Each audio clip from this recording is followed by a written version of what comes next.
Você vai assistir agora um corte das nossas aulas exclusivas para assinantes da BJJ Protec. Seja bem-vindo à nossa aula de número 69. Hoje a gente vai fechar esse bloco que viemos fazendo há alguns dias de guarda-gancho. A guarda-gancho é uma das mais comuns, mais utilizadas. O gancho faz parte de outras guardas também no no-gi, né? Pelo fato de ter menos pegada, é um ótimo controle. Então é muito importante a gente aprender a lidar com os ganchos. E a gente vai ressaltar hoje então o específico desse controle, mas vai também ver uma finalização onde a gente já consegue avançar levando os dois braços do adversário para cima, tá bom? Então vamos lá. Primeiro, mobilidade articular, 5 minutos, né? Alternando as articulações do corpo com movimentação para acelerar o metabolismo. Depois a mesma atividade da aula anterior, naquela jogada de esgrima, só mostrar rapidinho aqui, Bruno. E aí na aula passada eu também já fiz esgrimando os dois, mas hoje é que realmente é importante isso por causa da técnica de hoje, tá? Então estou lutando com o Bruno, ele entrou com a pegada de raspagem, foi me jogar numa direção lá, jogou, eu quebrei o quadril e entrei aqui. Vou rápido buscar as duas esgrimas, levando lá em cima, controlando o meu adversário e avançar montando os dois braços para cima, tá? Então é como a gente fez na aula anterior, mas se preocupar em ganhar as duas esgrimas antes de subir. Eu já mostrei assim na aula anterior, mas essa aula aqui é realmente importante isso, tá bom? Depois disso, desfazer o bloqueio do seu adversário com o corpo. 4 minutos revezando 1 minuto cada um.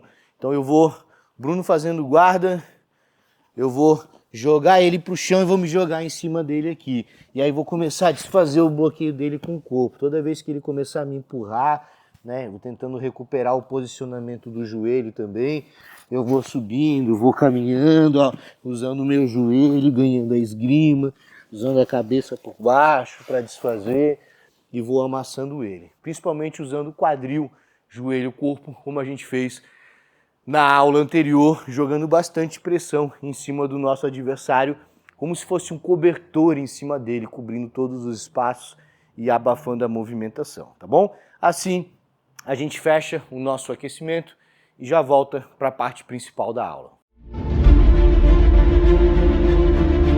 Voltamos então, pessoal, para a parte principal da aula. Antes de entrar no específico, que é o tema central da aula de hoje, a gente vai ver uma finalização que, na passagem de guarda-gancho, muitas que a gente viu, o body lock, a passagem com quebra de quadril quando a gente ganha a esgrima e diversas outras situações, a gente consegue avançar para a montada, levando os dois braços do adversário para cima, da onde tem uma excelente finalização. Pode deitar, Bruno, cabeça para lá, pode ser, tá? Pode deitar mesmo. Isso. Põe um pouquinho para cá para ficar bem no meio. Aí, excelente. Então, pessoal, quando eu consigo montar aqui no meu adversário, né, no jiu-jitsu sem kimono em especial, né, aqui a gente está usando hash guard longa, mas é comum a galera treinar sem camisa. Então a pessoa está muito suada. Então o arm lock e o triângulo tem mais condição de escapar. Eu não tenho lapela para fazer estrangulamento aqui. Então é mais difícil de eu chegar a uma finalização. E o fato de eu não ter lapela também, se eu não esgrimar o braço do Bruno, ele vai ficar com o cotovelo bloqueando o meu quadril. Então, por mais que eu esteja na montada, uma posição boa, às vezes eu não consigo finalizar de uma situação clássica, né?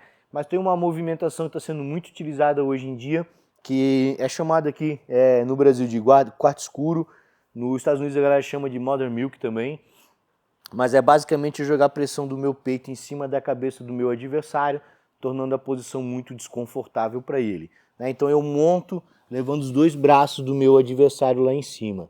E eu gosto de vir abraçar a cabeça dele aqui. Aqui já é uma posição ruim para ele, né? Mas eu não quero arriscar de ir para um armlock, para uma outra posição que eu perca. Então o que eu vou fazer? Jogar pressão no meu peito em cima da cabeça do Bruno aqui, ó. E eu vou amassar, tá, Bruno? E eu vou amassando, dando pressão em cima dele, já para finalização. Né? Na hora do kimono, na hora do treino ainda tá tudo suado, amassando aqui em cima. Às vezes ele até vira o rosto e consegue... Vira o rosto para lá, Bruno. Ele vira o rosto para lá, ó, e ele consegue resistir um pouco. Mas essa pressão aqui em cima do braço, eu vou amassando ele, vai se tornando uma posição muito incômoda. E junto com ela também, com essa pressão do peito em cima, eu posso usar os meus ganchos lá embaixo, ó, controlando o meu adversário, o gancho lá embaixo e a pressão aqui em cima da cabeça. Ficou horrível, né, Bruno? Fica horrível para o meu adversário, tá? Então, Antigamente, no meu tempo, se eu batesse nessa posição, o professor ia me matar no tatame, apanhava no campeonato e apanharia dele em casa também. Mas hoje, né, a pressão, as valências físicas são muito determinantes no jiu-jitsu. Então tem realmente situação em que a pessoa monta ali e ela abafa tanto, torna a posição tão desconfortável por baixo que só resta bater. Principalmente se a gente já vem amassando desde o início da luta. Por isso a importância do que a gente vem falando lá desde o começo. Minar as pernas do adversário, né, não deixar ele achar que ele pode sair, e que a gente falou da finalização, às vezes ela é psicológica, né? Então, às vezes eu jogo tanta pressão, incomodo tanto, cubro tantos os espaços do meu adversário, que ele vai bater até numa situação que ele poderia resistir mais tempo, mas não vê saída e acaba batendo, tá bom? Então a gente vai praticar um pouquinho desse quarto escuro. Cuidado na hora de fazer, né? A massa incomoda mesmo, a posição chata, mas realmente é assim. E vários atletas hoje estão ganhando no cenário mundial com essa finalização. Então, dê importância para ela, pelo menos para que você não caia nessa posição, tá bom? Depois disso, a gente vai começar com os específicos, tá? Os específicos nós vamos trabalhar em 3 específicos diferentes. Primeiro, propriamente dito, guarda-gancho. Então, meu colega sentado, eu cumprimento ele, entro na base e ele ajeita o posicionamento dele. Ajeitou, vai estar valendo. Eu tentando passar, sair da posição ou finalizar, né? E o Bruno tentando me manter na posição, raspar ou finalizar. Tá? Então a primeira é um específico de raspa ou passa ou finaliza, 6 minutos revezando, 1 minuto cada um por baixo. Se for uma equipe grande, puder trocar as duplas, melhor ainda para experimentar duplas diferentes, tá bom? Depois a gente vai trabalhar controle por cima, tá? Então eu vou vir daquela situação de quebra de quadril, e o meu adversário de baixo ele vai tentar voltar em pé. Então imagina que eu derrubei o Bruno e eu caí aqui, ó, amassando ele assim. Ou a gente veio daquela posição de gancho, ele me jogou lá pro lado e eu consegui chegar aqui, amassei. Aí ele viu que ficou ruim a posição para ele aqui. Aí ele vai começar a querer me empurrar, vem com essa mão aqui me empurrando, Bruno, e fazer a levantada técnica e voltar em pé, e eu não posso deixar isso acontecer. E aí eu quero compartilhar com vocês 2 detalhezinhos muito interessantes que a gente aprendeu aqui com o professor Marco Aurélio, e esse detalhe está nos cursos dele aqui na BJJ Protec, tá? Um detalhe bem interessante que ele faz, ó, quando eu tô aqui e o Bruno precisa sair, ele precisa apontar esse joelho para cima, para pisar no chão, para sair da posição. Então às vezes eu tô aqui, ó, ele tá com o gancho por cima da minha perna lá, eu vou trazer esses 2 ganchos dele para cima. Fica em pé lá, Bruno. Tenta se afastar de mim e ficar em pé. Olha como é difícil de ele movimentar. Se eu solto as pernas dele, ó, como ele já está saindo da posição. Então, às vezes, ele tá com um ganchinho em mim, ó, e eu só fazer isso daqui, manter o gancho dele para cima, foge lá, Bruno. Olha como eu vou cobrindo ele aqui, ó, e ele não consegue evoluir porque eu estou controlando aqui. Também posso controlar por cima, né? Amassando ele aqui. Foge lá, Bruno. Mais difícil para fugir, né? Também, tá? Então, esses controles aqui, muito importante. E a ideia agora é trabalhar dessa forma, você esparramando por cima do seu adversário, buscando não deixar ele subir e não deixar ele ganhar distância de você, usando principalmente esses controles de perna que a gente viu agora, para que você experimente essa movimentação, tá bom? São também, então, o de baixo tentando repor ou voltar em pé, e o de cima usando os bloqueios para controlar e não deixar repor. O repor que eu falo aqui, galera, é repor guarda fechada, tá bom? A meia guarda ali não tem problema, porque ainda dá de sair, dá de continuar a movimentação, não deixar repor a guarda fechada, tá bom? Depois a gente vai trabalhar do body lock. Mesma situação que a gente viu anteriormente, porém agora a gente vai trabalhar a vera, né? O de baixo realmente tentando sair. Então no body lock, pode deitar lá, Bruno? Aí. Eu vou vir, senta ali. Ganhei a pegada e joguei a perna lá atrás e recolhi. Tô travando o adversário aqui.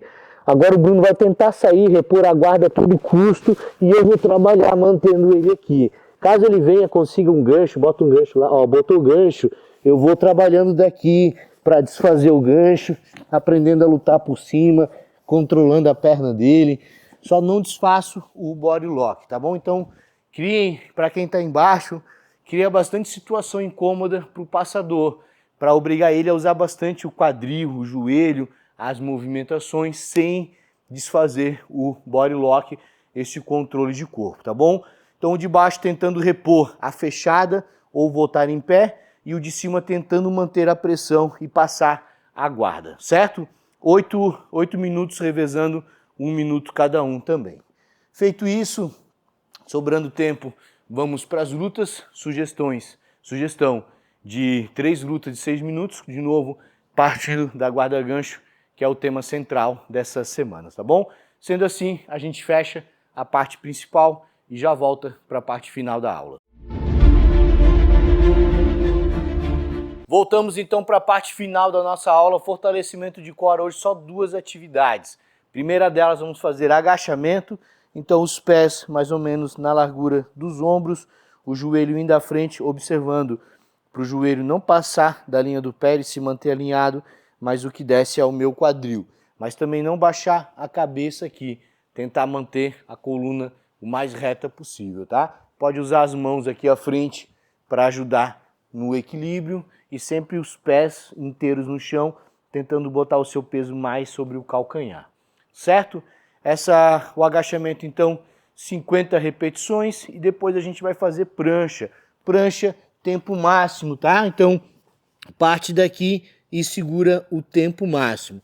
Eu coloquei aqui tempo máximo de 5 minutos, porque para a maioria das pessoas 5 minutos já é demais, não consegue fazer, mas algumas pessoas acabam se especializando nisso e ficam 10, 15 minutos e a gente não tem tanto tempo assim na aula, né? Então botei tempo máximo, mas aí no máximo 5 minutinhos de prancha já está de ótimo tamanho, certo? Assim a gente fecha o nosso fortalecimento de core e já vai agora para os alongamentos, relaxamento. Então começamos jogando as pernas lá atrás, volta massageando e jogando o cotovelo na frente. Perna lá atrás, cotovelo aqui à frente. Pode fazer essa movimentação 2 minutos, a 1 minuto de repetição, certo? Depois aqui deitado, ó, trabalhando para os 2 lados. Movimentando bem o quadril, jogando para os 2 lados. Perfeito. Sentou, abraçando lá na ponta dos pés, abraçando não, segurando lá na ponta dos pés. Mantém aqui uns 15 segundos. Voltamos em pé na levantada técnica. Estende os braços lá em cima, inspira e desce expirando. Mais uma vez, subindo um lado de cada vez lá em cima e desce soltando o ar. Vamos relaxando a cabeça para os 2 lados. Ombros para trás, para frente. E assim a gente fecha mais uma aula, certo? Sugestão de fechamento. A explosão de força não dura muito tempo. Aprenda a resistir. Muitas vezes eu estou lutando com o meu adversário e ele começa a explodir, começa a me jogar e eu penso, pô, ele é muito forte, não vou resistir e desisto do movimento. Mas é importante a gente entender de onde que vem essa explosão, a potência máxima. Basicamente, a fonte energética dela é fosfocreatina, que é um componente que fica alojado no músculo para uma explosão, para uma movimentação rápida. E ela é feita normalmente anaeróbia, então ela não usa metabolismo de oxigênio para gerar força. Ou seja, ela tem um suplemento, uma fonte de energia que é bem limitada e ela não usa oxigênio, então ela também não tem grande duração. Em média, uma explosão dura 10, talvez 15 segundos e olhe lá, certo? E a gente tem que ter um tempo de repouso para conseguir dar mais uma explosão. Então é interessante a gente entender isso no jiu-jitsu, porque às vezes eu estou com uma posição com o meu adversário, ele começa a explodir e eu acho que ele vai ficar explodindo ali a luta inteira, mas não. Essa explosão dele ela vai diminuir. Deu 10, 15 segundos, você vai ver que ela vai diminuir bastante. Então vale a pena você ter esse entendimento para que você tome a decisão certa de às vezes resistir e segurar. E outra coisa, às vezes ele está fazendo a força e eu começo a fazer a força junto com ele. Ou seja, também abre espaço demais. Quando eu entendo essa dinâmica de tempo de duração da potência, que a gente acabou de falar agora, então às vezes ele começou a fazer força e eu seguro. E aí quando eu vejo que a força dele está diminuindo é a hora que eu explodo e eu acelero, aonde eu pego a força dele decrescente ou decadente e a minha ascendente, né, minha cada vez mais forte. Estude Jiu-Jitsu, estude com a BJJ Protec. Esse vídeo que você acabou de assistir é um pequeno corte das aulas exclusivas que a gente manda toda semana para os nossos assinantes. Quer saber mais? Então siga a BJJ Protec nas redes sociais e faça parte do nosso time.